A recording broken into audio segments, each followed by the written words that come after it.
So during your 5 years as president and CEO of the Internet Society, what have been some of the biggest impacts or changes that you've seen?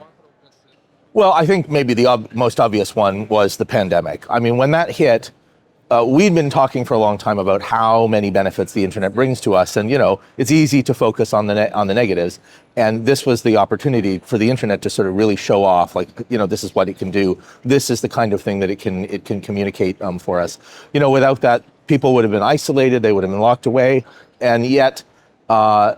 It provided all of these opportunities for people to connect with one another, to make sure that they, could keep working, could keep socializing, but also, for researchers to collaborate. I mean, think of the kind of research that would have had to happen in the mail system, for instance, like sending things around via paper. And instead, we got preprints as soon as the results were available. So it was really a marvelous opportunity, and it was the one that I think made the biggest effect.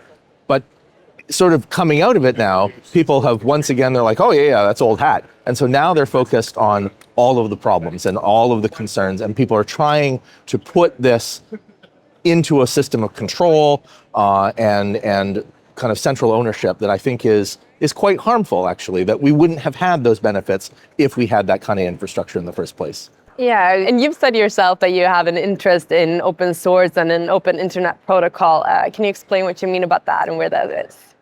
There are different ways to organize networks, and there are different ways to organize systems. There are different ways to organize software. But the human way, the most human way, is the one in which we share, in which we collaborate with one another, in which we make things together. And the internet is like that. It is this kind of technology that lets you build stuff together. And we don't build those kinds of things very often. Most of our instruments are instruments of control. This is an instrument of creativity and collaboration. And I think it's just a beautiful thing that humanity built. And looking at that internet as a neutral platform, how can we keep that? Well, we have to remember that we have it. One of the things that has started to happen is we're getting more and more excited about control of this system, of making sure that it's under tight control, whether it be governments or whether it be central control of very large companies who want to keep you inside their little silo.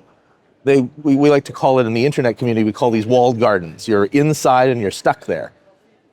What you really want to do is get out. You want to go out and see the countryside. And that is the opportunity that the internet gives us. But if we forget that that's there, and instead we start to rely exclusively on these instruments of control, we give up. Yeah, and we live in times of challenges as well regarding that. We have disinformation and fake news. How do you see that we do tackle those things that are problematic around the openness?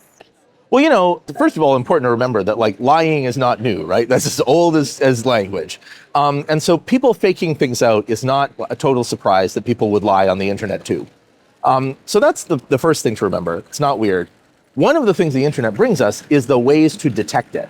So when you had systems of, systematic lying, for instance, in the past, various kinds of propaganda and so on, there wasn't a way to counter that. Today, what happens is somebody comes up with this, and then immediately afterwards, somebody else publishes, no, this is wrong. Wikipedia is the great example of this. Watching, the talk pages on Wikipedia where somebody posts something and somebody else comes along and says, no, this is wrong and this is the way it is. Now, is this perfect? No, far from perfect. Is this a guarantee that you're going to get truth? Definitely not. Is this a way in which you can expose this kind of fakery and so on? It is.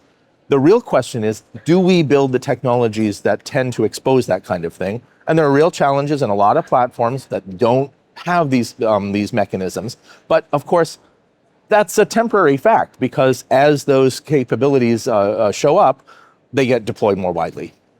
Yes, and so going forward, what are the things that excites you the most about the internet? Oh, there's so much that excites me. It really is a fantastic technology. But I guess, something that I was working on recently, so I'll talk about it.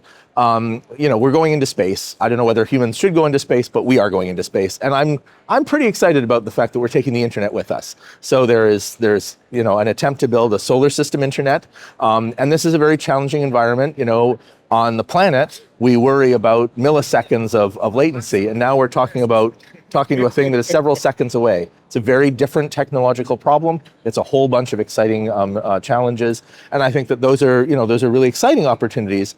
ones that we have to, deploy responsibly. How we're going to figure out how to deploy those things responsibly, just like we have to deploy things responsibly here on Earth, that's going to be an interesting set of challenges.